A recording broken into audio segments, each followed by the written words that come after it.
Atos dos Apóstolos, capítulo 22. Irmãos e pais, ouçam agora a minha defesa. Quando ouviram o que lhes falava em aramaico, ficaram em absoluto silêncio.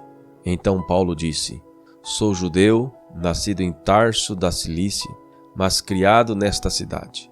Fui instruído rigorosamente por Gamaliel na lei de nossos antepassados, sendo tão zeloso por Deus quanto qualquer de vocês hoje. Persegui os seguidores deste caminho até a morte, prendendo tanto homens como mulheres e lançando-os na prisão.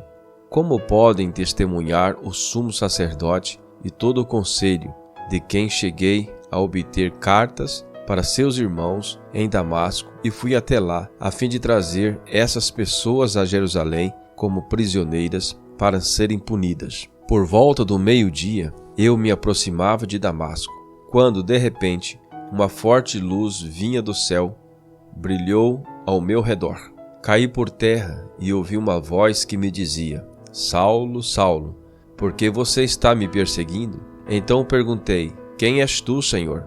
E ele respondeu: Eu sou Jesus, o Nazareno, a quem você persegue.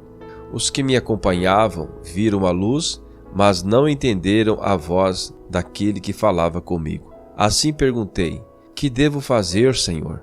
Disse o Senhor: Levante-se, entre em Damasco, onde lhe será dito o que você deve fazer. Os que estavam comigo me levaram pela mão até Damasco, porque o resplendor da luz me deixara cego. Um homem chamado Ananias, piedoso segundo a lei e muito respeitado por todos os judeus que ali viviam, veio ver-me e, pondo-se junto a mim, disse: Irmão Saulo, recupere a visão.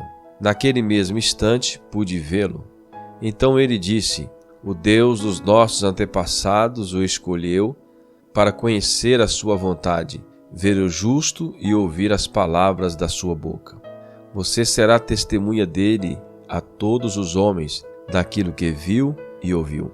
E agora, que está esperando?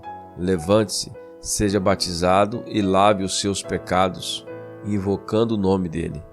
Quando voltei a Jerusalém, estando eu a orar no templo, caí em êxtase e vi o Senhor que me dizia: Depressa, sai de Jerusalém imediatamente, pois não aceitarão seu testemunho a meu respeito.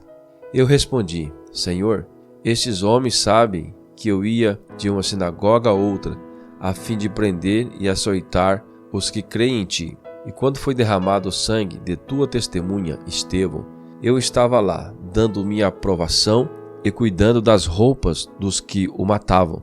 Então o Senhor me disse: Vá, eu enviarei para longe aos gentios. A multidão ouvia Paulo até que ele disse isso. Então todos levantaram a voz e gritaram: Tire esse homem da face da terra, ele não merece viver. Estando eles gritando, tirando suas capas e lançando poeira para o ar, o comandante ordenou que Paulo fosse levado à fortaleza e fosse açoitado e interrogado, para saber por que o povo gritava daquela forma contra ele. Enquanto o amarravam a fim de açoitá-lo, Paulo disse ao centurião que ali estava: Vocês têm o direito de açoitar um cidadão romano sem que ele tenha sido condenado? Ao ouvir isso, o centurião foi prevenir o comandante: Que vais fazer? Este homem é cidadão romano. O comandante dirigiu-se a Paulo e perguntou: Diga-me, você é cidadão romano? Ele respondeu: Sim, sou. Então o comandante disse: Eu precisei pagar um elevado preço por minha cidadania. Respondeu Paulo: Eu a tenho por direito de nascimento. E os que iam interrogá-lo retiraram-se imediatamente.